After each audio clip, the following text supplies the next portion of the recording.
मनोरंजन के दुनिया में आ रही इस नई क्रांति का हिस्सा आप भी बनिए।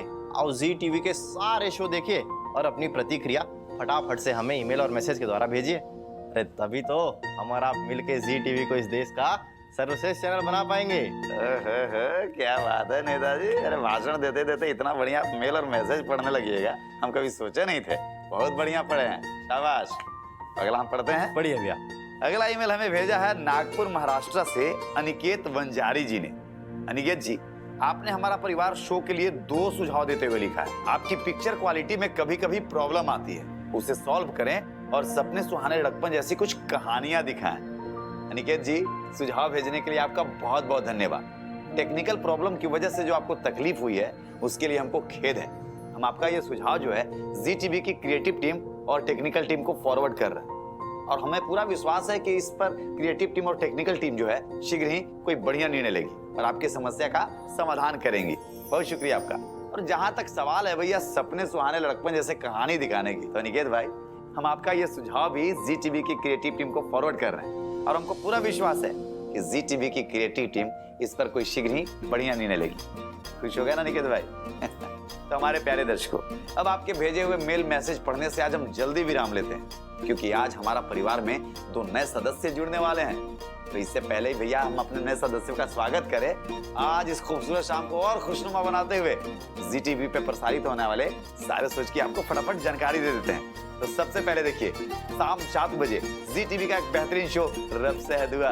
आइए आपको दिखाते हैं इस शो की कुछ झलकियां। तुम्हारे सब क्या चल रहे हो? तुम मुझे धोखा नहीं दे सकते। मैं कल भी इबादत का था, आज भी इबादत का हूँ, कल भी इबादत का रहूंगा। और अगर मैं इस इबादत को रास्ते से हटा दूं तो? खुदा हाफिज इबादत। रक्षाबंधन। अगर इबादत को एक खरोच भी लगी तो बहुत पछताओगी। कौन है तुम? मैं गजल रहमानी, इबादत की असली अम्मी। फिर 7:30 बजे देखिए आप लोगों का मन पसंदीदा शो कैसे मुझे तुम मिल गए। ये दिखाते हैं इस शो की कुछ झलकियां। Amrita, meet again. हम हमारे आने वाले कल के बारे में बात करते हैं। मतलब? शादी के बारे में।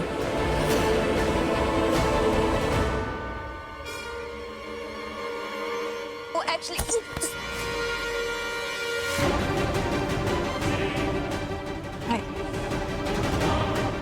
जो तस्वीर मैंने खींची है वो तो विराट की जिंदगी तबाह कर देगी।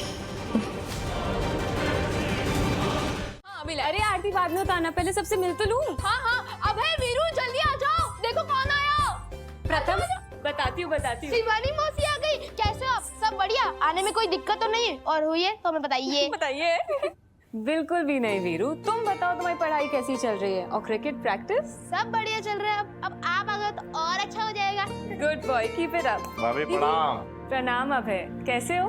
बहुत बढ़िया, आप बताइए सब कुशल मंगल है? सब कुशल मंगल है। दीदी वेदी नहीं दिख रही है? ये लीजिए महाराज, कितना भुलक्कड़ है आपकी बहन। अरे महाराज आपको बता तो रहे थे रास्ता में कि वेदी जो है अपनी नानी के घर गई है। इतना जल्दी कैसे भूल जाती हैं? अरे ये सब छोड़ो, ये बताओ प्रथम कहाँ है?